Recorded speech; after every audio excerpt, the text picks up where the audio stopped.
Could elevated blood sugar be one of the biggest risk factors for complications from coronavirus and COVID-19? I'm Dr. Brett Scher, the medical director at DietDoctor.com, and I want to bring your attention to an article that we just published on Diet Doctor that looked at a study that had been accepted for publication, where they looked at data from patients who had been hospitalized with the coronavirus. And what they found was even people who didn't have a diagnosis of diabetes, those who had elevated blood sugar still had a significant increased risk of death. And actually, it showed that 42% of the people without a diagnosis of diabetes on admission, but who developed high blood sugars during their hospitalization, ended up dying. 42%. And they would technically be listed as no prior conditions, no underlying health conditions, because they didn't have a diagnosis of type 2 diabetes. Now, we also mentioned in this article how there was a different paper, a review article, looking at the mechanisms of how high blood sugar can potentially contribute to increased risk from infections, whether it's influenza or possibly coronavirus.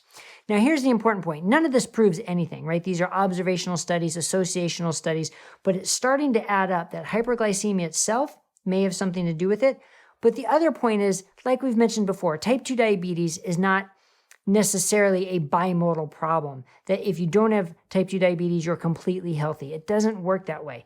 It speaks to this underlying metabolic disease that so many people have, whether it's insulin resistance, hyperinsulinemia, and the constellation of the metabolic syndrome, that is going to make you much more likely to probably react with a very high blood sugar when under acute stress or infectious stress. But it speaks to the importance of getting this under control. Right? Again, in full disclosure, we don't have any studies saying if you control your type 2 diabetes and your metabolic disease now, it's going to decrease your risk.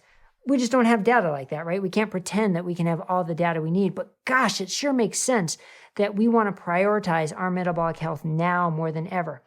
And the other side of this is if you're treating people in the hospital, maybe it's time to pay a little more attention to the blood sugar. Maybe we don't want to give people the glucose infusions, the D5W infusions. Maybe we don't want to give them the high carb tube feeds if they're intubated. Maybe it's time to pay more attention to feeding them in ways that doesn't raise their blood sugar so acutely. So although the study is full of problems, it's a biased patient population, it speaks to the underlying issues that are becoming so much more prevalent, we're becoming so much more aware of now during the coronavirus than ever before. The importance of metabolic health, not just whether you have type 2 diabetes, but what your metabolic health is, your insulin sensitivity, your hyperinsulinemia, the metabolic syndrome, all the things that can lead up to eventual type 2 diabetes, but still impact your health.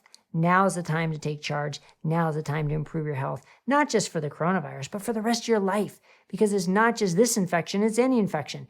And it's cardiovascular disease, and it's blindness and kidney disease and amputations and cancer and neurological disease. There's an interplay of our health. And this is one way to really start to take control of your health. So if you want more of these updates on YouTube, click subscribe, go to DietDoctor.com where you'll see our articles. And of course, all our materials that are designed to help make low carb simple, to help you get started on your path to take control of your health and your metabolic health. Thanks a lot, everybody. Be safe, take care of yourself, and take care of others.